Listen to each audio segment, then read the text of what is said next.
He sido pescador de hielo prácticamente toda mi vida. Desde que tuve la edad suficiente para sostener una caña, he estado en el lago congelado cada invierno, taladrando agujeros en el hielo y lanzando líneas en el agua helada debajo. Hay algo en esa quietud, esa soledad que siempre he encontrado reconfortante. El mundo se ralentiza allí afuera. Los únicos sonidos son el crujir del hielo bajo tus pies y el ocasional soplo de viento que sacude los árboles en la orilla. Para mí es un ritual, una forma de reiniciarme y encontrar paz después del caos del año. Cada invierno, tan pronto como el hielo era lo suficientemente grueso, mi primo Thomas y yo empacábamos nuestro equipo y nos dirigíamos al lago. Instalábamos nuestra casa de pesca en hielo, un pequeño refugio improvisado con el espacio justo para los dos y nuestras cañas, y, por supuesto, un pequeño calentador para mantener a raya el frío. Pasábamos horas, a veces incluso días esperando a que un pez picara. Era nuestra escapada, nuestro santuario. La mayoría de los lugareños en la zona hacían lo mismo, agrupándose dentro de los pequeños pueblos improvisados sobre el hielo, sus refugios apiñados lo suficientemente cerca unos de otros para darse calor y algo de compañía. Siempre había un buen sentido de camaradería entre los pescadores y una comprensión compartida de que todos estábamos allí por la misma razón. No se trataba solo de los peces, se trataba de toda la experiencia, de las historias que contábamos cuando volvíamos a la orilla. Un invierno, sin embargo, Thomas y yo decidimos hacer las cosas un poco diferentes. Estábamos un poco cansados del ruido, de la charla, del tintineo de botellas de cerveza, mientras los otros pescadores se reunían para pasar el rato. Queríamos alejarnos de todo, encontrar un lugar en el lago donde realmente pudiéramos estar solos. Así que llevamos la camioneta de Thomas por el hielo, más allá del grupo de casas de pesca, más allá de los caminos frecuentados, hasta llegar a una parte del lago que nadie más parecía estar usando. Fue un viaje largo, tal vez de 1,5 kilómetros o algo así, serpenteando a través de un denso grupo de árboles que se adentraba en el lago. El hielo era grueso aquí, más de 1,20 o 30 centímetros en algunos lugares, lo suficientemente sólido como para soportar el peso de una camioneta. Encontramos un lugar que era perfecto, aislado, tranquilo, con una vista del paisaje helado que se extendía en todas direcciones. Era exactamente lo que estábamos buscando. Instalamos nuestra casa, taladramos nuestros agujeros y nos acomodamos para un largo día de pesca. El sol apenas comenzaba a salir, arrojando una luz pálida sobre el paisaje cubierto de nieve. No había nadie más allí, ni un alma a la vista. Se sentía como si tuviéramos todo el mundo para nosotros. Por un tiempo fue perfecto. Los peces estaban picando. El cielo estaba despejado y el único sonido era el crujir ocasional del hielo debajo de nosotros. Nos quedamos allí todo el día, pescando más peces de los que sabíamos qué hacer.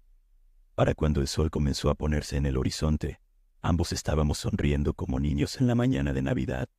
Dejamos la casa en el hielo donde estaba, planeando volver al día siguiente, e incluso el día después de eso. Es bastante común aquí. Una vez que encuentras un buen lugar, realmente no quieres dejarlo fácilmente. Empacamos nuestro equipo, lo cargamos en la camioneta y regresamos al pueblo, ya anticipando nuestro próximo viaje de regreso. Durante las siguientes semanas, esa pequeña casa de hielo se convirtió en nuestro hogar lejos de casa. Cada fin de semana conducíamos hasta allí, solo nosotros dos, pasando horas pescando, hablando o incluso simplemente sentados en silencio, disfrutando de la paz y la tranquilidad.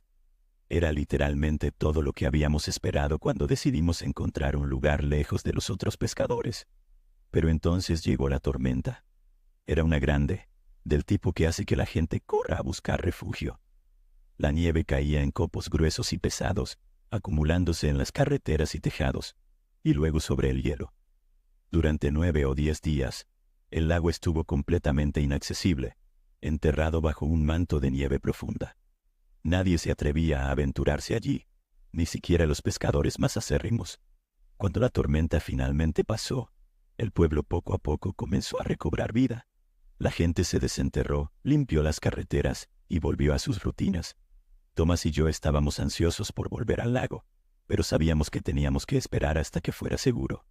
La nieve era muy profunda, los ventisqueros altos, y el hielo, aunque aún grueso, se había vuelto muy peligroso en algunos lugares. No pudimos resistir la tentación, sin embargo. Una mañana, después de escuchar que las carreteras habían sido despejadas lo suficiente para conducir, decidimos sacar el 4x4 y ver si podíamos llegar a nuestra casa en el hielo. Cargamos la camioneta con nuestro equipo y nos dirigimos hacia allí, desafiando los ventisqueros y los vientos helados. Para nuestra sorpresa, realmente no encontramos problemas. El viaje fue lento y la nieve profunda en algunos lugares, pero la camioneta de Thomas lo manejó como un campeón. Rodeamos el grupo de árboles y finalmente llegamos a nuestro lugar en el lado lejano del lago. Nuestra casa en el hielo seguía allí, firme contra el viento y la nieve. Pero cuando nos acercamos, algo se sintió mal. La nieve alrededor de la casa estaba perturbada, pisoteada por huellas de botas y marcada por las huellas de un trineo o algo similar. Había señales de que alguien había estado allí recientemente también, por lo que parecía. ¿Crees que alguien más encontró nuestro lugar?, preguntó Thomas, su aliento saliendo en nubes de vapor mientras hablaba. ¿No lo parece?, respondí, entrecerrando los ojos ante las huellas. Estas son definitivamente recientes, pero no hay otras casas de pesca alrededor. No parece que se quedaran mucho tiempo. Salimos de la camioneta y nos acercamos a la casa con cautela. Había basura esparcida por todas partes, envoltorios vacíos, restos de comida y lo que parecía ser los restos de una pequeña fogata cerca. Extraño. La mayoría de las personas que venían aquí eran bastante respetuosas, cuidadosas de no dejar rastro de su presencia. Quienquiera que hubiera estado aquí definitivamente no parecía importarle eso en absoluto. ¿Crees que tal vez fue el guardabosques?, sugirió Thomas. Tal vez solo estaban asegurándose de que todos se fueran del lago antes de la tormenta. Podría ser, dije, pero la basura no encajaba con esa teoría. Los guardabosques no habrían dejado un desastre como este. No, esto fue otra cosa. Tal vez alguien quedó atrapado en la tormenta y simplemente usó la casa como refugio. Supongo que nunca lo sabremos, dijo Thomas con un encogimiento de hombros. Vamos a instalarnos. Quiero pescar unas horas antes de que se ponga el sol. Pasamos la siguiente hora o algo así poniendo en orden la casa en el hielo, limpiando toda la basura, volviendo a taladrar los agujeros en el hielo y preparando nuestras cañas. Para cuando terminamos, el sol estaba alto en el cielo, proyectando largas sombras sobre el lago cubierto de nieve. Pero mientras nos acomodábamos para lo que esperábamos sería un día productivo de pesca, las cosas empezaron a ponerse raras. Todo comenzó con el agua. Mientras revisaba una de las líneas, noté algo flotando justo debajo del hielo. Al principio pensé que solo era basura, tal vez algunas hojas o trozos de plantas atrapadas debajo del hielo, pero al mirar más de cerca, me di cuenta de que era algo completamente diferente. «Thomas», grité, agitándole la mano para que viniera. «Ven a ver esto». Thomas se acercó y miró en el agujero. «¿Qué es eso?» «No estoy seguro», dije, frunciendo el ceño. «Parece envoltorios. ¿Y eso es carne?» Thomas se inclinó más cerca, entrecerrando los ojos ante las formas borrosas bajo el hielo. «De acuerdo. ¿Quién demonios tiraría basura en un agujero de pesca?» Ambos nos quedamos mirando esa extraña basura flotando bajo el hielo, intentando darle sentido. Había trozos de papel, envoltorios de plástico y lo que parecía ser trozos de carne cruda, sangrienta, flotando justo bajo la superficie. Tal vez quien haya estado aquí antes también usó los agujeros como un basurero, sugirió Thomas, pero su voz sonaba insegura. No tenía una respuesta para él, pero todo el asunto comenzaba a ponerme nervioso. A medida que avanzaba el día encontramos más cosas extrañas en el agua, trozos de ropa, más envoltorios e incluso lo que parecía ser un fragmento de hueso. Era bastante obvio que alguien había estado usando nuestro lugar de pesca como un basurero o algo así, pero no estaba seguro de qué, y la idea me ponía los pelos de punta. «Oye, tal vez deberíamos dejarlo por hoy, ¿qué te parece?», dijo Thomas finalmente, echando un vistazo al cielo que comenzaba a oscurecer. «Parece que se avecina otra tormenta». Miré hacia arriba y vi las nubes pesadas reuniéndose en el horizonte. Lo último que quería era quedarme atrapado allí en otra ventisca. «Sí, probablemente tengas razón, vamos a empacar». Nos apresuramos a recoger nuestro equipo, con una sensación de inquietud que crecía más y más con cada minuto que pasaba. Mientras cargaba lo último de nuestras cosas en la camioneta, vislumbré algo por el rabillo del ojo. Me giré y miré hacia la casa en el hielo. Allí, de pie contra los ventisqueros, Había un hombre. Era alto y delgado, su ropa oscura y andrajosa. Estaba inmóvil observándonos con una intensidad que hizo que la sangre se me helara. Su rostro estaba oscurecido por las sombras, pero podía sentir sus ojos directamente sobre mí, perforándome como un depredador que mide a su presa. «Thomas», susurré sin apartar la vista del hombre. «¿Ves esto?» Thomas se dio la vuelta y siguió mi mirada. Su rostro se puso pálido de inmediato. «Vámonos de aquí». Saltamos a la camioneta y aceleramos, las llantas resbalando y deslizándose en el hielo mientras nos dirigíamos de vuelta al pueblo. Miré por el espejo retrovisor y vi al hombre aún allí, su figura haciéndose más pequeña y más pequeña a medida que nos alejábamos de él. Ninguno de los dos habló durante el resto del viaje de vuelta. La tensión dentro de la cabina era espesa, el aire pesado con miedo no expresado. No nos detuvimos hasta que estuvimos de vuelta en el pueblo, las luces familiares de los edificios siendo un bienvenido alivio después de ese inquietante aislamiento del lago. «Necesitamos volver con el sheriff», dije finalmente rompiendo el silencio. «Hay algo que no está bien allá afuera, hombre». Thomas asintió, pero ninguno de los dos hizo un movimiento para llamar a la policía. Simplemente nos quedamos sentados, mirando por el parabrisas, el recuerdo de ese hombre en el hielo ardiendo en nuestras mentes. La tormenta nunca llegó. A la mañana siguiente el cielo estaba despejado y el aire era fresco y frío, pero la inquietud del día anterior persistía, royendo los bordes de mis pensamientos. Llamé a Thomas y le dije que iba a volver al lago, pero esta vez no íbamos a ir solos. Reunimos a nuestro amigo Santiago, un tipo grande y corpulento que realmente no le temía a nada. Todos nos aseguramos de estar armados antes de salir. El viaje al lago fue tenso. Ninguno de nosotros habló mucho, claramente pensando en lo que podríamos encontrar cuando llegáramos. Al acercarnos al grupo de árboles que conducía a nuestro lugar de pesca, reduje la velocidad de la camioneta y apagué los faros. Avanzamos lentamente, el motor apenas haciendo más que un susurro en el aire quieto de la mañana. A medida que nos acercábamos a la casa en el hielo, lo vi. Un resplandor tenue proveniente del interior, como la luz de una fogata que se apaga o una linterna con baterías débiles. Mi corazón latía con fuerza en mi pecho mientras detenía la camioneta a una buena distancia. Apagué el motor y nos quedamos allí en silencio, observando el resplandor parpadear en la oscuridad. «¿Qué hacemos?», preguntó Santiago, su voz baja y firme. «Echémosle un vistazo», dije, tratando de sonar mucho más valiente de lo que me sentía. «Mantengámonos en silencio y juntos». Salimos de la camioneta, nuestras botas crujiendo en la nieve. El aire estaba tan frío que quemaba mis pulmones con cada respiración. Nos movimos en silencio hacia la casa en el hielo, nuestros pasos amortiguados por la gruesa capa de nieve.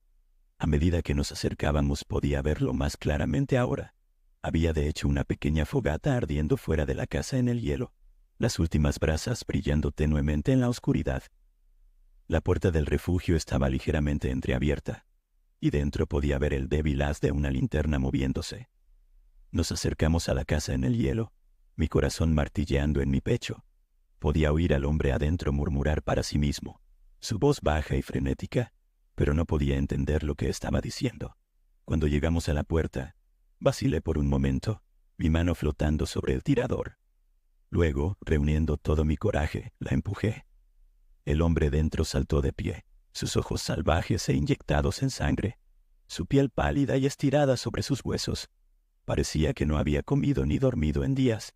Su ropa estaba sucia y sus manos manchadas de sangre. «Fuera de aquí», gritó, su voz quebrándose por la desesperación. «Este es mi lugar, no pueden tenerlo. No estamos aquí para quitarte nada», dije tratando de mantener mi voz calmada. «Solo queremos hablar. Váyanse», gritó de nuevo, sus ojos recorriendo frenéticamente la habitación. «No entienden. No saben lo que hay allá afuera». «Escucha», dije dando un paso adelante. «Necesitas irte. Esta es propiedad privada, y si no te vas tendremos que llamar a la policía». Los ojos del hombre se fijaron en los míos y por un momento vi algo en ellos que hizo que mi sangre se helara. No era miedo, ni ira, ni desesperación. Era algo más oscuro. Comenzó a murmurar de nuevo, palabras extrañas que no pude discernir, y luego, antes de que pudiera siquiera reaccionar, se lanzó hacia mí. Caí hacia atrás, mi cabeza golpeando contra el suelo helado mientras me derribaba al suelo. El dolor explotó en mi cráneo y por un momento todo se volvió blanco. Escuché a los demás gritar, el sonido de una pelea, y luego un fuerte crujido cuando algo se estrelló contra el costado de mi cabeza. Parpadeé, tratando de despejar la neblina de mi visión. Vi al hombre de pie sobre mí, una botella rota en su mano. La sangre goteaba de mi sien cálida y pegajosa contra el aire frío. Levantó la botella de nuevo, pero antes de que pudiera bajarla, hubo un estruendo ensordecedor. Santiago había disparado su arma, el disparo resonando en la casa en el hielo como el estallido de un cañón. El hombre se estremeció, la botella cayendo de su mano. En la confusión, se giró y salió corriendo por la puerta, desapareciendo en la oscuridad. Por un momento nadie se movió. La casa en el hielo quedó inquietantemente silenciosa. Los únicos sonidos eran nuestras respiraciones pesadas mientras procesábamos lo que acababa de suceder. ¿Estás bien?, preguntó Thomas arrodillándose a mi lado. Sí, murmuré tocando el costado de mi cabeza. Mis dedos estaban cubiertos de sangre, pero no parecía ser grave. ¿Dónde se fue? Hacia los árboles, dijo Santiago, su voz temblorosa. Simplemente corrió. Todos nos quedamos allí mirando la puerta, esperando a que el hombre volviera corriendo, pero la noche permaneció en silencio. El único sonido era el aullido distante del viento. Después de unos momentos nos recuperamos y decidimos investigar la casa en el hielo. Lo que encontramos dentro era peor de lo que cualquiera podría haber imaginado. El suelo estaba cubierto de sangre, manchada por todo el hielo en estos extraños patrones que casi parecían runas o algún tipo de símbolo. En la esquina, había pilas de roedores muertos y animales pequeños, sus cuerpos cortados en pedazos y dispuestos en una grotesca exhibición. El hedor de la muerte colgaba pesado en el aire, mezclado con el olor a madera quemada y algo más, algo agrio y podrido. —¿Qué demonios? —susurró Thomas. Me acerqué a los agujeros de pesca, mi estómago revolviéndose mientras miraba hacia el agua oscura. Había trozos de carne flotando justo debajo de la superficie, y debajo de ellos podía ver sombras de peces, sus cuerpos pálidos retorciéndose, mientras se alimentaban de esos grotescos restos. —Bien, necesitamos llamar a la policía —dijo Santiago, su voz firme. —¿Ahora? —Sí —asentí apartando la mirada del agua—. ¿Y si ese tipo regresa? Nos separamos —sugirió Thomas. Tú tomas la camioneta y conduces hasta la colina. Haces señales con las luces hacia el pueblo. Santiago y yo seguiremos sus huellas y veremos si podemos descubrir a dónde fue. No era un plan perfecto, pero era lo mejor que teníamos en ese momento. Subí a la camioneta y conduje hasta la colina cercana, y posicioné el vehículo de manera que los faros apuntaran hacia las luces lejanas del pueblo. Comencé a hacer señales intermitentes con los faros en un patrón de SOS, esperando que alguien, cualquiera, las viera. Mientras tanto, Thomas y Santiago desaparecieron entre los árboles, sus linternas cortando la oscuridad mientras seguían las huellas del hombre. Me quedé allí, con el motor de la camioneta encendido, el corazón martilleando en mi pecho mientras seguía haciendo señales con las luces, encendiéndolas y apagándolas. Los minutos pasaban lentamente, pero se sentían como horas. Mis dedos comenzaron a entumecerse por el frío, y mi aliento empañaba el parabrisas mientras miraba fijamente hacia la noche, esperando ansiosamente que algo sucediera. Finalmente los vi. Dos figuras emergiendo de entre los árboles, los hombros caídos y el paso fatigado. Thomas y Santiago habían regresado, pero no traían nada consigo. —Nada —dijo Santiago al subir a la camioneta con la voz vacía. Las huellas simplemente se detuvieron, como si hubiera desaparecido en el aire. Tal vez trepó a un árbol, sugerí débilmente, aunque en el fondo sabía que no creía lo que estaba diciendo. —¿O le crecieron alas? —murmuró Thomas frotándose las manos para calentarse. Nos quedamos sentados en silencio, con el peso de la noche presionando sobre nosotros como una pesada manta de plomo. La casa en el hielo, el hombre, los símbolos en la nieve. Todo parecía una especie de pesadilla retorcida, algo de lo que podríamos despertar en cualquier momento. Pero no era un sueño. La sangre en mi cabeza, el olor a muerte en el aire, todo era real, y no iba a desaparecer. Finalmente vimos unas luces en la distancia, acercándose. Era una patrulla de guardabosques, su vehículo abriéndose paso a través de la nieve mientras se acercaba a nosotros. El alivio me inundó cuando se detuvieron junto a nosotros, el haz de su linterna barriendo nuestros rostros. «¿Qué está pasando aquí?», preguntó el guardabosques, su voz grave y seria. Le contamos todo, desde el hombre, los símbolos, los animales, hasta la sangre. Nos escuchó en silencio, su expresión volviéndose más grave con cada palabra. «Voy a llamar refuerzos», dijo finalmente con tono sombrío. «Muchachos, quédense aquí». Las fuerzas del orden no tardaron en llegar, las luces intermitentes de sus vehículos proyectando sombras inquietantes sobre el lago congelado. Nos tomaron declaración y supervisaron mientras desmontábamos la casa en el hielo, cargando nuestro equipo en la parte trasera de la camioneta. Todo el tiempo no pude dejar de mirar hacia los árboles, esperando ver de nuevo a ese hombre de pie, observándonos, pero nunca volvió a aparecer. Al final, nunca lo encontraron. Nadie fue arrestado, al menos hasta donde yo sé. El caso, si es que se puede llamar así, simplemente fue cerrado sin más.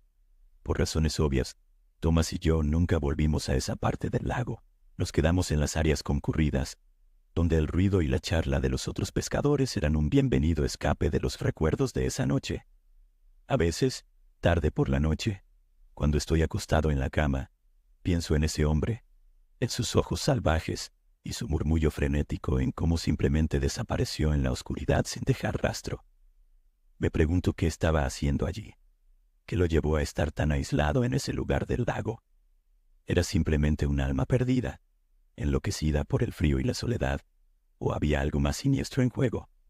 He tratado de sacar todo de mi mente, de convencerme de que fue solo un encuentro aleatorio con un hombre desesperado, pero hay algo en ello que no puedo dejar atrás, algo que sigue royendo los bordes de mis pensamientos cuando estoy solo. No es solo el hombre en sí, son esos símbolos, la sangre, la extraña forma ritual en que todo estaba dispuesto dentro de la casa en el hielo. Era como algo sacado de una pesadilla, algo que no pertenecía al mundo real. El hecho de que haya sucedido en un lugar donde solía encontrar paz y soledad lo hace aún peor. Es como si el hielo, el lago, todo ese paisaje hubiera sido corrompido por esa noche, contaminado por lo que sea que estuviera en marcha. Thomas ya no quiere hablar del tema. Cada vez que lo menciono, simplemente sacude la cabeza y cambia de tema inmediatamente. Supongo que no puedo culparlo. Cada uno tiene su propia manera de lidiar con lo que sucedió, y para él, eso significa fingir que nunca pasó.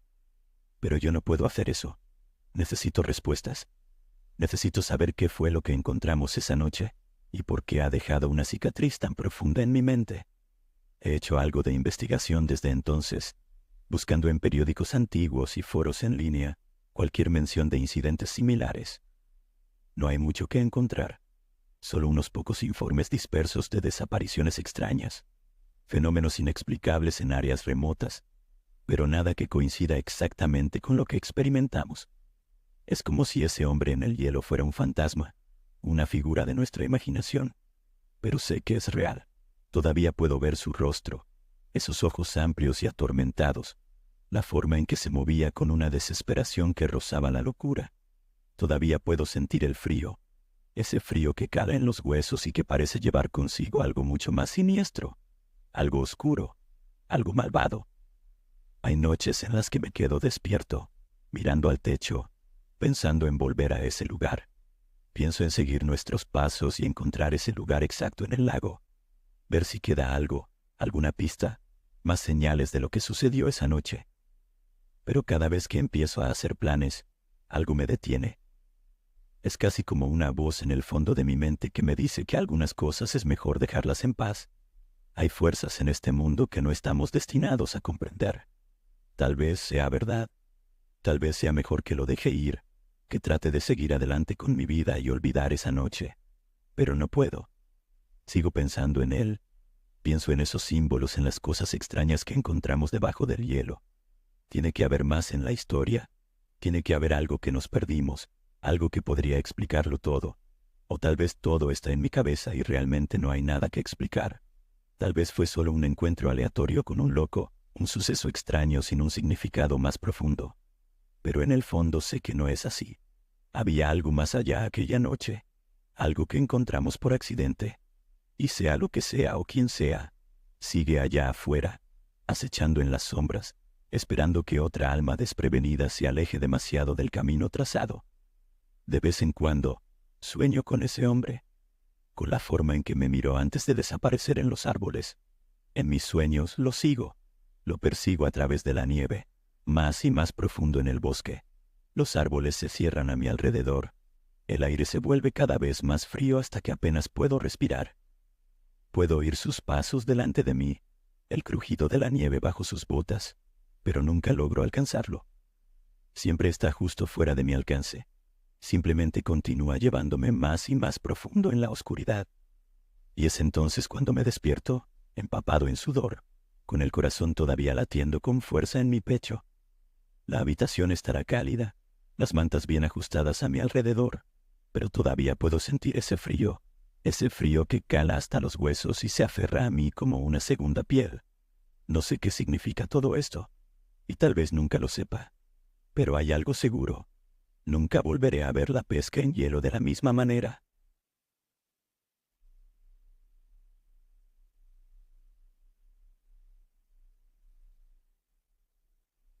Siempre he encontrado un extraño consuelo en la soledad, del tipo que solo puedes sentir cuando estás a kilómetros y kilómetros de la civilización, con nada más que agua debajo de ti y el cielo sobre ti.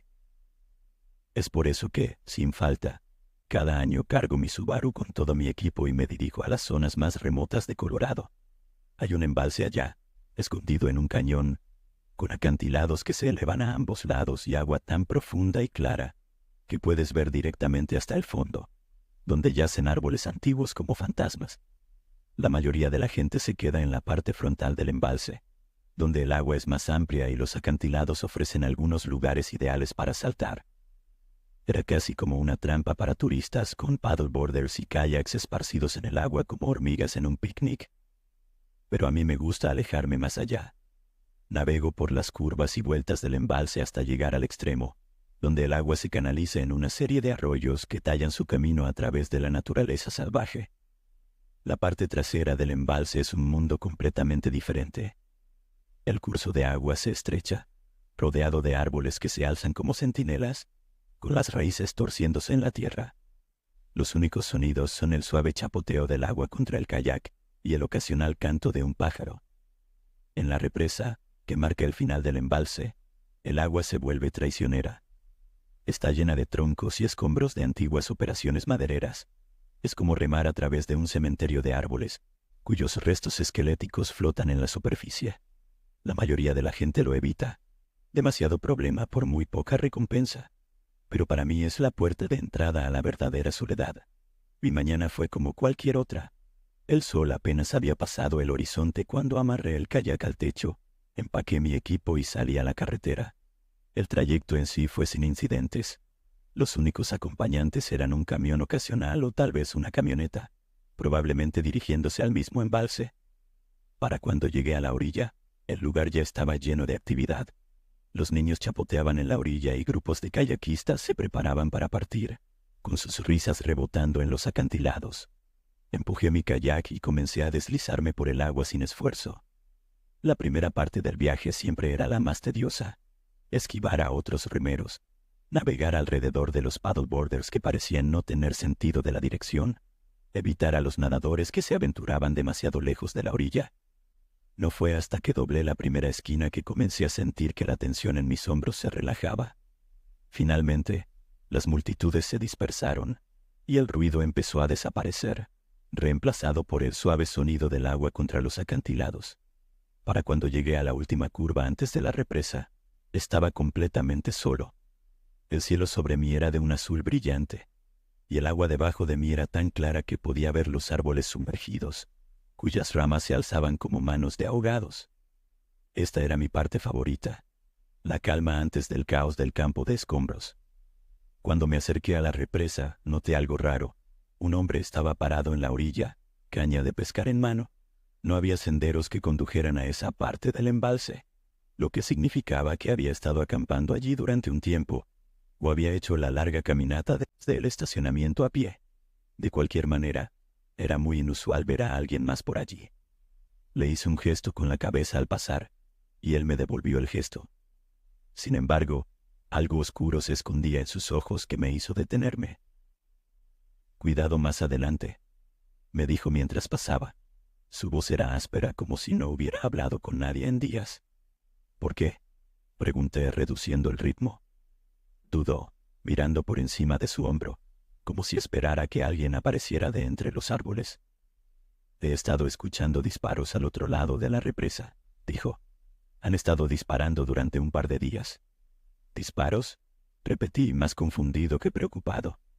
«Sí, no sé quién está por allí ni a qué le están disparando, pero lleva bastante rato». Le agradecí por la advertencia, pero realmente no me preocupé mucho. Hay muchos cazadores por estas partes, y no era raro escuchar disparos a la distancia. Aún así, mientras remaba alejándome de él, no pude sacudirme la sensación de que había más en la historia, más de lo que estaba contando. La represa se alzaba frente a mí, una masa imponente de concreto que dividía el embalse del caos más allá. El agua fluía a través de un estrecho hueco, y durante años y años troncos, ramas y otros escombros se habían acumulado allí. Navegar por eso era complicado, especialmente con la corriente tirando del kayak, pero lo había hecho tantas veces que sabía exactamente cómo pasar. El truco estaba en mantener el impulso, no quedarse atrapado en ninguno de los troncos y simplemente mantenerse enfocado. El campo de escombros era tan traicionero como lo recordaba desde la última vez. Los troncos flotaban en la superficie, algunos apenas visibles bajo el agua, y más de una vez tuve que retroceder un poco para evitar quedarme atrapado. En un momento, el kayak raspó contra una rama sumergida.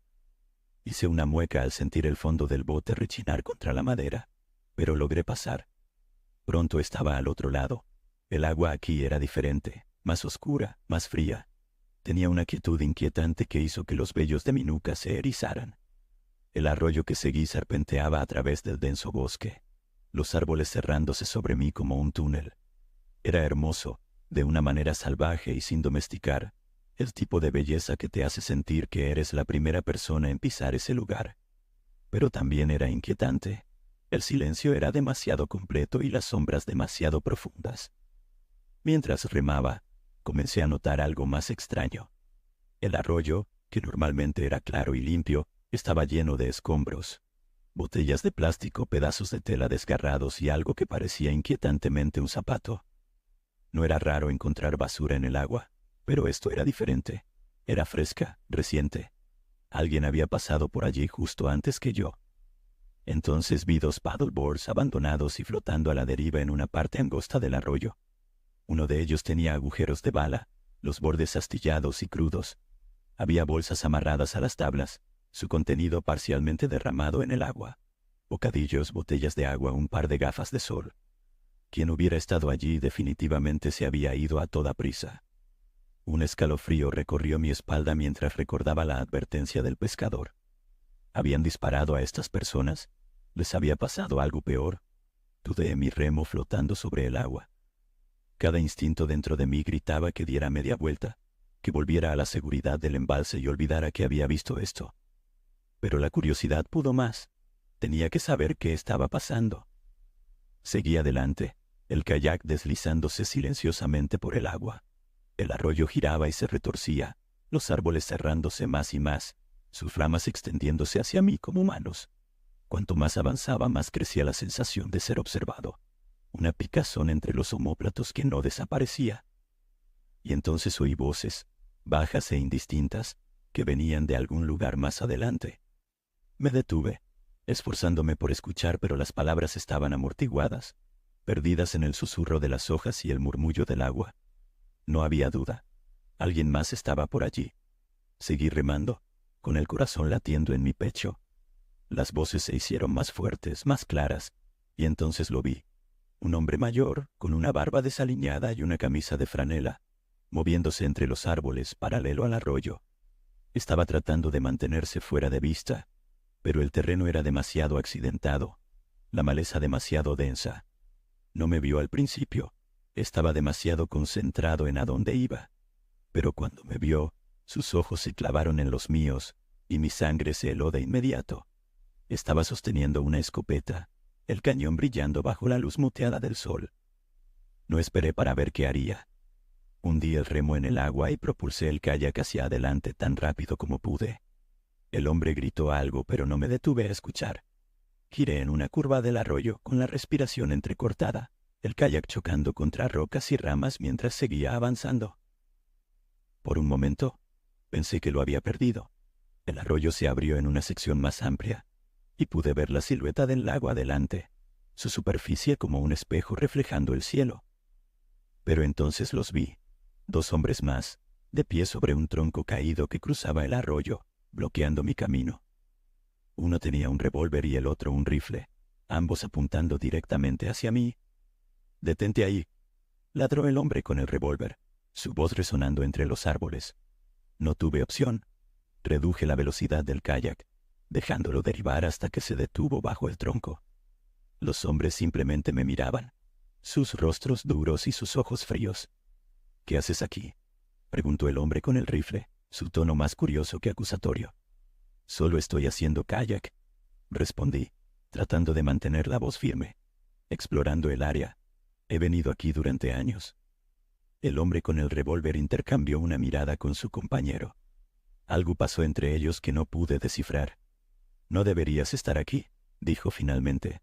«Esto es propiedad privada». No lo sabía. Mentí esperando calmarlos. Pensé que todo esto era tierra pública. «No lo es», dijo el hombre del rifle. «Da la vuelta y regresa por donde viniste». Asentí agarrando mi remo con más fuerza. De acuerdo, lo haré», dije forzando una sonrisa. «Me iré de inmediato. Asegúrate de decirle a cualquier otra persona que veas por ahí que se mantenga fuera de esta área», añadió el hombre con el revólver, su voz tan dura como el acero en su mano. «No queremos más visitantes por aquí». Sí, me aseguraré de hacerlo», prometí, aunque sabía que no vería a nadie más en mi camino de regreso. Nadie más era lo suficientemente loco como para aventurarse tan profundo en la naturaleza, y definitivamente no ahora, después de lo que había visto. Nunca bajaron sus armas, ni siquiera mientras comenzaba a remar de vuelta por donde había venido. Podía sentir sus ojos sobre mí, quemando mi espalda mientras ponía tanta distancia como fuera posible entre nosotros. Mi corazón martilleaba en mis oídos mientras luchaba contra la tentación de mirar por encima de mi hombro, temeroso de que pudieran estar siguiéndome. No me sentí seguro hasta que el arroyo se curvó más adelante, sacándome de su vista. Reduje la velocidad, permitiéndome finalmente un momento para recuperar el aliento. Noté que mis manos temblaban. Tuve que agarrar fuerte el remo para que no se me resbalara de las manos. ¿Qué diablos fue eso? ¿Quiénes eran esos hombres? ¿Qué estaban haciendo allí? Las palabras «propiedad privada» resonaban en mi mente, pero sabía que era una mentira. Esta era tierra pública, un bosque nacional. Nadie tenía derecho a reclamarlo para sí, excepto tal vez ellos sí lo tenían. Había escuchado muchas historias sobre personas que montaban operaciones ilegales en áreas remotas, alambiques de licor, laboratorios de metanfetaminas y, más recientemente, plantaciones de marihuana. Colorado había legalizado la marihuana, pero eso no impidió que algunos intentaran cultivarla y venderla al margen de la ley, especialmente en lugares como este, donde era poco probable que alguien se topara con ellos, o al menos nadie que viviera para contarlo. Sentí un escalofrío a pesar del calor del sol. Tuve suerte, demasiada suerte. Si esos hombres hubieran estado de peor humor, o si yo hubiera dicho algo equivocado, tal vez no habría salido de allí. No pude sacudirme la sensación de que mi suerte se estaba acabando rápidamente. Llegué al lugar donde el arroyo se bifurcaba. Una rama conducía de vuelta al embalse y la otra continuaba más profundamente en la naturaleza. No perdí tiempo en sacar el kayak del agua y arrastrarlo entre la maleza hasta el otro arroyo. Era más pequeño y menos profundo, lo que haría más difícil navegar, pero también sería menos probable que estuviera patrullado por esos hombres armados. El bosque a mi alrededor estaba inquietantemente silencioso mientras trabajaba. Los únicos sonidos eran el crujir de las hojas y el ocasional canto de un pájaro. Seguía esperando escuchar pasos detrás de mí o el crujido de un disparo. Pero no ocurrió nada. Aún así, el miedo me carcomía, haciendo que cada sombra pareciera una amenaza, cada rama un posible escondite para otro desconocido armado. Finalmente, Llegué al segundo arroyo y deslicé mi kayak de vuelta en el agua. Pausé por un breve momento, escuchando. El único sonido que escuché fue el suave murmullo del arroyo mientras fluía sobre las rocas. Tomé una respiración profunda y me puse en marcha, remando río arriba con toda la fuerza que pude reunir. La corriente luchaba contra mí, pero estaba decidido a poner tanta distancia como fuera posible entre mí y lo que fuera que estaba ocurriendo allí atrás. El avance era lento. El agua poco profunda me forzaba a navegar con cuidado alrededor de las rocas y los árboles caídos. Mis brazos dolían y mi corazón latía con fuerza cada vez que el kayak raspaba contra algo. Pero seguí moviéndome. Tenía que volver al embalse, a la seguridad. Al doblar una curva en el arroyo, vi algo que me hizo helar la sangre. Era el hombre de la escopeta de antes, caminando de un lado a otro por la orilla del arroyo más grande, dándome la espalda, murmurando algo para sí mismo que no pude distinguir. Su arma colgaba flojamente a su lado, pero la forma en que se movía, inquieto y agitado, me decía que estaba buscando algo, o tal vez alguien. Me quedé inmóvil, apenas atreviéndome a respirar. La corriente tiraba de mi kayak, amenazando con arrastrarme río abajo, pero me mantuve en posición, rezando para que no se diera la vuelta. Después de lo que me pareció una eternidad, el hombre se detuvo, soltó un gruñido frustrado y se adentró en el bosque. Esperé hasta estar absolutamente seguro de que se había ido antes de comenzar a remar de nuevo, esta vez con mucho más cuidado, asegurándome de permanecer lo más silencioso posible. El resto del viaje fue una mezcla de miedo y agotamiento. Seguía esperando ver a más de esos hombres, escuchar el crujido de un disparo, el murmullo de movimiento en los árboles a mi alrededor, pero nada sucedió. Cuanto más me acercaba al embalse, más se relajaba la tensión en mi pecho, pero no fue hasta que vi el familiar campo de escombros que finalmente me permití respirar con normalidad de nuevo. Navegar por los escombros de regreso fue aún más difícil que antes. Mis brazos temblaban de fatiga, mis nervios estaban destrozados. Más de una vez me quedé atascado en una rama sumergida, el kayak inclinándose peligrosamente mientras luchaba por liberarme. Todo el tiempo seguía mirando por encima de mi hombro, esperando ver a uno de esos hombres apareciendo entre los árboles, apuntándome con un arma. No había nadie, solo la tranquila y silenciosa naturaleza. Cuando finalmente emergí del campo de escombros y entré en la parte principal del embalse, fue como cruzar de nuevo al mundo real. El agua era tranquila y amplia, el cielo brillante y despejado, y a lo lejos pude ver las figuras de otros kayakistas y paddleboarders, ajenos a la pesadilla que se encontraba justo al otro lado de la represa. Remé tan rápido como pude, desesperado por dejar atrás toda esta experiencia. Mis músculos gritaban en protesta, pero no me importaba. Solo necesitaba llegar a la orilla, a la seguridad de mi auto, y alejarme de lo que sea que me había topado. Cuando me acerqué al lugar donde vi al pescador antes, lo vi una vez más, todavía parado en la orilla, su línea lanzada perezosamente al agua. Me miró al acercarme, una sonrisa de reconocimiento en su rostro, pero cuando me acerqué más, esa misma sonrisa se desvaneció. «Parece que has visto un fantasma», dijo, frunciendo el ceño con preocupación. Me acerqué a la orilla dejando que mi kayak se deslizara. «Sí se podría decir eso», respondí con la voz temblorosa. «¿Qué pasó?», dudé mirando por encima de mi hombro. «Creo que tenías razón sobre esos disparos», dije en voz baja. «Están allí atrás, armados. Me dijeron que me diera la vuelta». La cara del pescador palideció. Rápidamente recogió su línea. «Jesús», murmuró mirando hacia la represa. Sabía que algo andaba mal, pero ¿viste a alguien más? «No», dije sacudiendo la cabeza. «Pero dijiste que viste a otro kayakista». «Sí, no mucho después de que pasaste», dijo con la voz tensa. «Un tipo joven, yendo en la misma dirección que tú». Mi estómago se hundió. El otro kayak. Los disparos. ¿Volvió?, pregunté, aunque creo que ya sabía la respuesta. La cara del pescador me lo dijo todo. Negó con la cabeza lentamente, su expresión era sombría. «No, no lo vi de nuevo». Compartimos una mirada de comprensión, el peso de lo sucedido asentándose sobre nosotros como un manto. «Necesitamos llamar a la policía», dije con la voz apenas por encima de un susurro. El pescador asintió, ya sacando su teléfono. Sí, lo haremos. No me quedé para ver qué sucedía después. Agradecí al pescador y remé el último tramo hasta la orilla con la mente en piloto automático. Para cuando llegué al estacionamiento estaba actuando por inercia. Cargué el kayak en el techo y lo amarré. Arrojé mi equipo en la parte trasera del Subaru. No dejé de moverme hasta que estuve detrás del volante, con el motor encendido y el estacionamiento reduciéndose en el espejo retrovisor.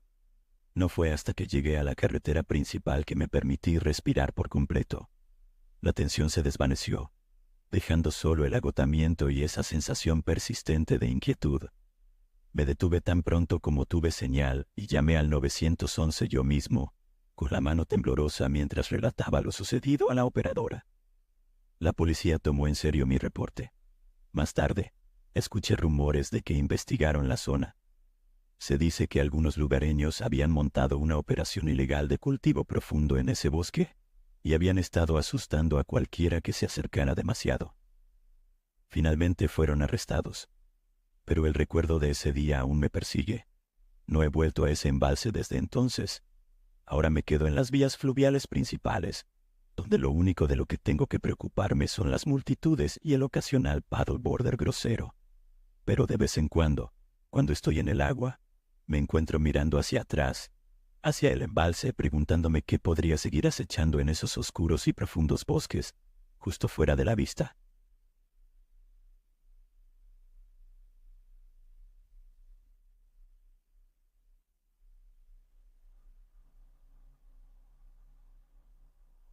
Era el año 1989, en el extremo este de Long Island.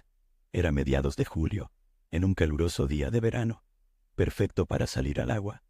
Mi papá tenía un barco de pesca de 5,5 metros que todos llamábamos cariñosamente el poderoso Mu.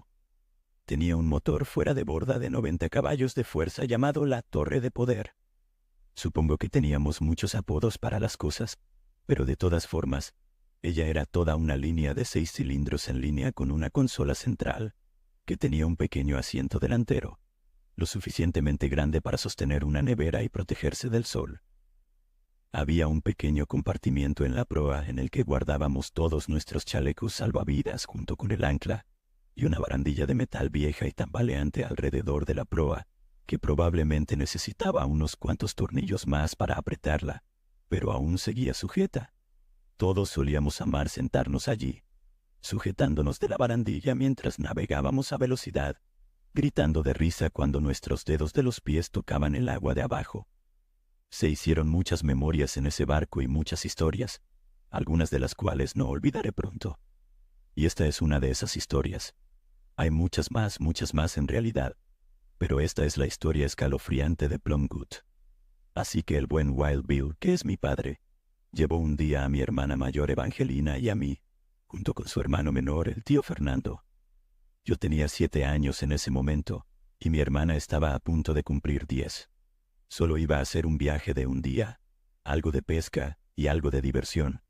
Quizás hasta tendríamos la oportunidad de nadar en Split Rock si la marea era favorable. Luego tal vez nos dirigiríamos más lejos hasta el faro de Cedar Point para pescar peces de fondo cerca del rompeolas. Los lenguados hacen una comida deliciosa, así que todos estábamos de buen humor y teníamos grandes expectativas para el día. Sería un buen día. Pasaron unas pocas horas pescando bajo el sol, y el viento y la marea empezaron a cambiar, haciendo que las condiciones fueran las ideales para pescar unos buenos róbalos en el estrecho. Para ese momento, mi hermana y yo ya nos estábamos aburriendo, y estábamos ansiosas por sentir algo de viento en la cara, tal vez refrescarnos un poco mientras navegábamos. Así que partimos.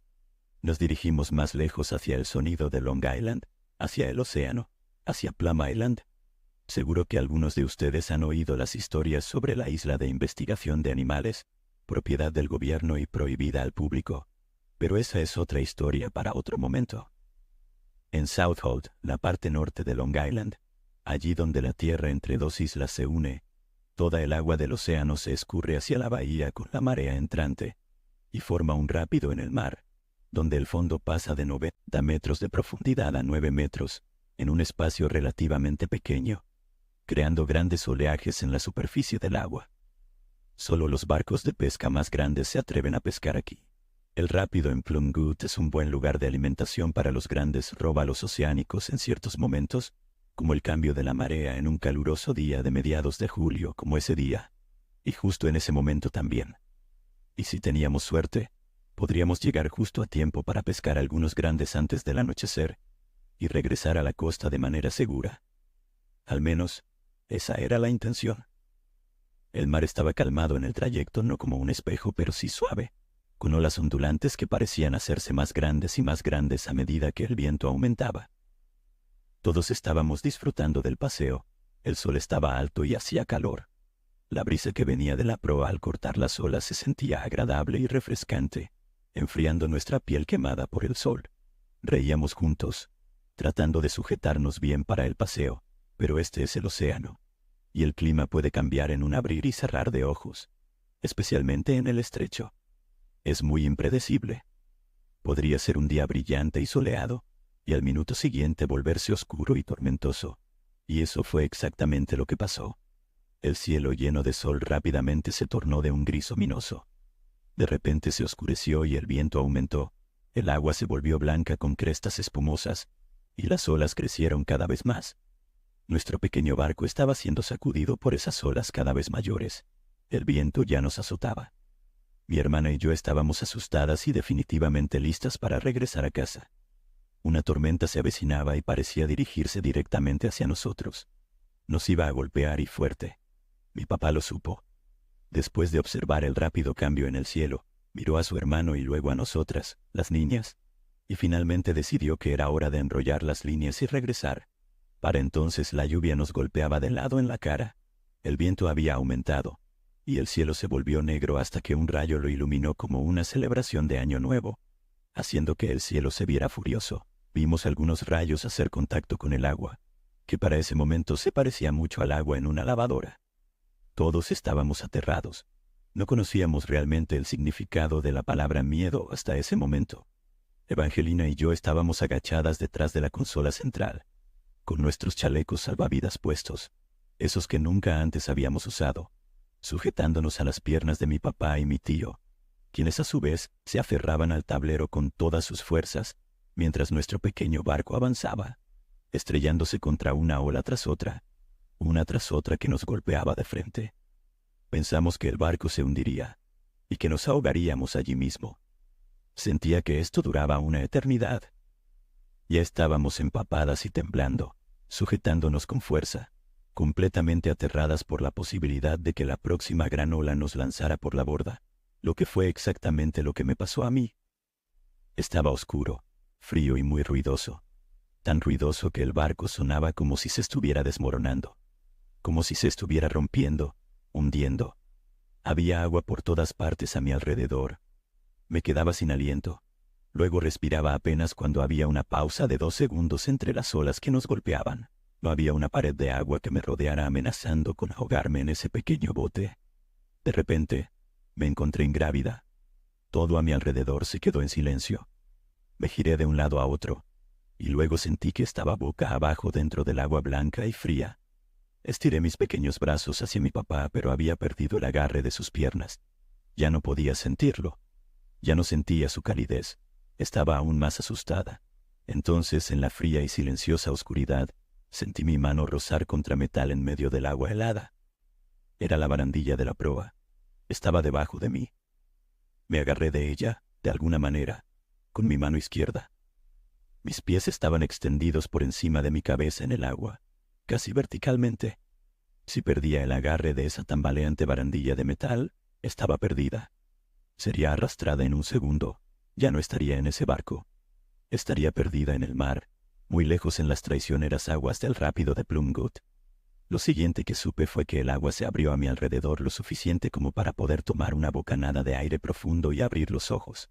Aún estaba oscuro, pero allí, frente a mi rostro, iluminada por un rayo, había una mano. Era la mano de mi papá, una mano enorme, con los dedos abiertos y listos para agarrar con toda su fuerza. Y más allá de ese brazo extendido y esa mano, estaba el rostro de mi padre, con los ojos muy abiertos y llenos de pánico, mirándome con una expresión de pura devastación. Había dejado a Fernando al timón, a Evangelina aún agachada debajo de él entre sus piernas, bloqueada completamente detrás de la consola, aferrándose y llorando. Mi padre estaba firmemente apoyado contra el asiento, con un brazo extendido hacia mí mientras seguía sujetándose al tablero de la consola central, con la esperanza de no ser arrastrado por la borda junto conmigo. Justo cuando mis pequeños dedos, mojados y cansados, estaban a punto de perder el agarre de esa vieja barandilla, esa tambaleante y vieja pero fabulosa barandilla salvavidas. Dios la bendiga. Él finalmente logró agarrarme de alguna parte. Y entonces, mientras mi corta vida, tal como era en ese momento, pasaba frente a mis ojos, me sacó del agua y no me soltó hasta que estuve bien escondida debajo de sus rodillas, aferrada a él, y a esa pequeña consola central, y a ese relativamente pequeño bote en comparación con los mares circundantes. Luego nos gritó que nos aferráramos y nos quedáramos agachadas, y eso fue exactamente lo que hice. Quizás fue la primera vez en mi vida que realmente escuché y hice exactamente lo que me dijeron. Me aferré y me quedé agachada lo mejor que pude. Lloraba y también recé, durante lo que parecieron ser horas. Afortunadamente ese día llegamos de vuelta a salvo, aunque sacudidos. Hasta el día de hoy seguimos contando esa historia, a veces alrededor de la mesa de acción de gracias.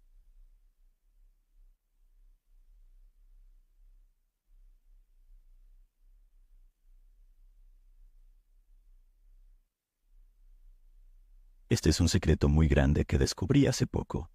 No se lo he contado a nadie, ni siquiera a mis padres ni a mis hermanos. De hecho, hasta hoy no sé si debería estar hablando de esto, pero ya no puedo seguir guardándolo dentro. Tengo la sensación de que si no lo cuento ahora, algo en mí va a explotar. La verdad, no sé si alguien más en mi familia lo sospecha, pero todo lo que descubrí en estos últimos meses ha sido un proceso aterrador que aún no logro procesar del todo. Voy a empezar desde el principio, desde cuando era chico. Esto ocurrió hace muchos años, cuando tendría unos 9 o 10 años. No recuerdo exactamente. Era verano y me acuerdo que había terminado la escuela hacía poco. Mi abuelo, a quien siempre admiré por su energía y su habilidad para hacer de todo, decidió llevarme a pescar a un lago en las afueras del pueblo. No era un lago al que muchos iban. En realidad, solo los más viejos del lugar lo conocían. Decían que era buenísimo para sacar dorados, pero lo cierto es que era un lugar apartado, muy tranquilo, y creo que a mi abuelo le gustaba la soledad del lugar. Ese día salimos temprano. Me acuerdo que él estaba de un humor raro, no tan hablador como de costumbre. A mí me daba igual. Yo estaba emocionado por el viaje. Siempre me gustaba pasar tiempo con él. Íbamos en su camioneta vieja, una Ford que hacía más ruido del que andaba. El camino hacia el lago era de tierra y cuando llegamos el sol apenas empezaba a subir en el cielo. Estaba ansioso por tirar la caña y empezar a pescar, pero mi abuelo tenía otras cosas en mente. Él bajó del auto y fue directo a la caja de la camioneta. Sacó una bolsa de basura negra, una de esas grandes de consorcio, y otro bulto que parecía envuelto en una lona. Me acuerdo que no le di mucha importancia al principio. Pensé que sería basura que él no quería en su casa o algo así. Pero cuando intenté ayudarlo a llevar las cosas, me miró de una forma que no me esperaba. «No toques esto», me dijo con firmeza. Me sorprendió el tono. Era raro en él que me hablara así. «Son cosas viejas que quiero tirar nada más», agregó. A pesar de que estaba algo confundido, no insistí. Me quedé al costado mirándolo. Mi abuelo arrastró ese bulto hasta el borde del lago, justo donde el agua se encontraba con las piedras. Parecía pesado, muy pesado, y aunque mi curiosidad infantil me picaba la lengua, no me animé a preguntarle más. Una parte de mí ya sentía que algo no estaba bien.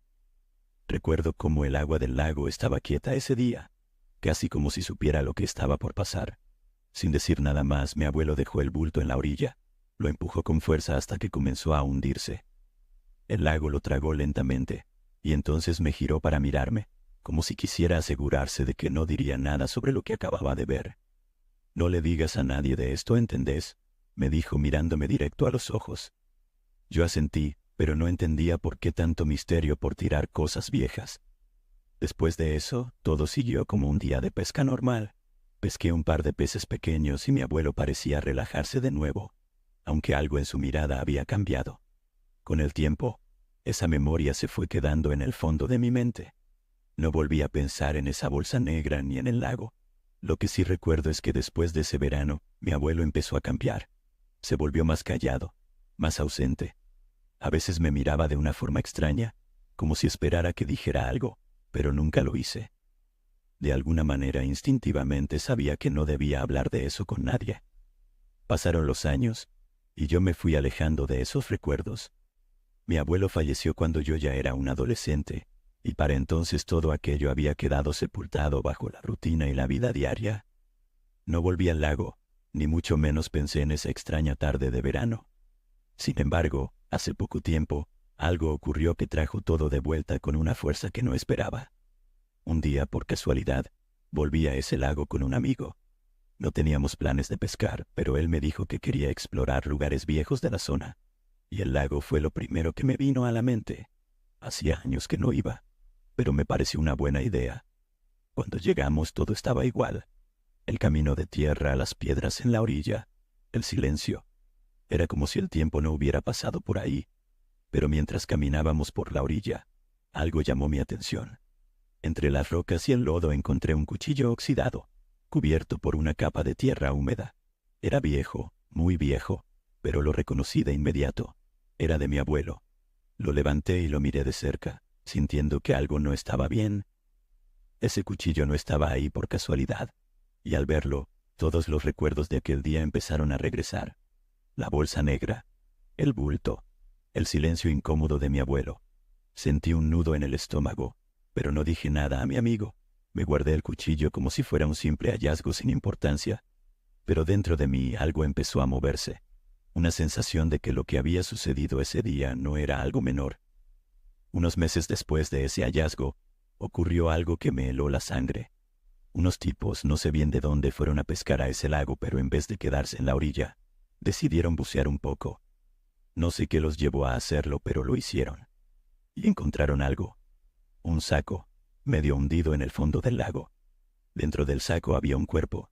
Obviamente estaba descompuesto, irreconocible, pero los restos pertenecían a una mujer. La noticia corrió rápido por el pueblo. Todos hablaban de eso. La policía hizo su investigación y finalmente lograron identificar a la víctima. Era una mujer que vivía a varios kilómetros del pueblo, pero lo más perturbador fue cuando supe que esa mujer había trabajado en mi casa. Era la mucama de mi abuelo. De repente, todo encajó. El bulto que vi ese día no eran cosas viejas, como él me había dicho. Era el cuerpo de esa mujer. Y lo que descubrí después fue aún más horrible. La mujer estaba embarazada. No podía creerlo. Mi abuelo, el hombre que yo tanto admiraba, había ocultado algo tan oscuro, tan terrible durante años.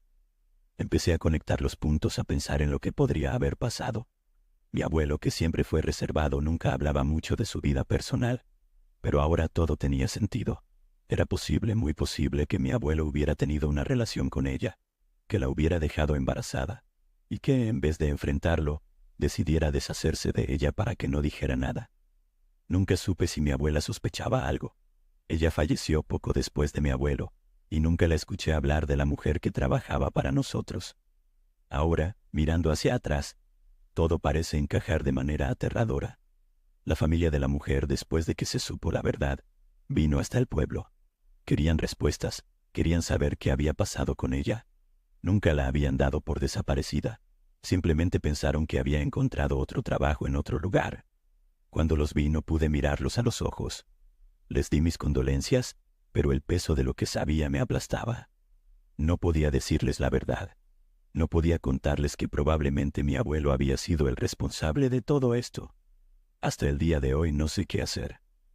No puedo quitarme de la cabeza la imagen de esa bolsa hundiéndose en el agua, ni la sensación de haber sido cómplice de un crimen, aunque en ese momento no supiera lo que estaba pasando. Y ahora, con mi abuelo muerto y todo este descubrimiento, siento que debo contarlo, pero al mismo tiempo me da terror lo que podría desatar. He vivido con esto dentro de mí durante meses. A veces siento que me estoy volviendo loco, como si las piezas del rompecabezas no dejaran de caer en su lugar, y no puedo escapar de la verdad.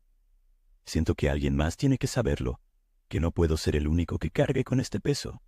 Y esa es la razón por la que lo estoy contando aquí.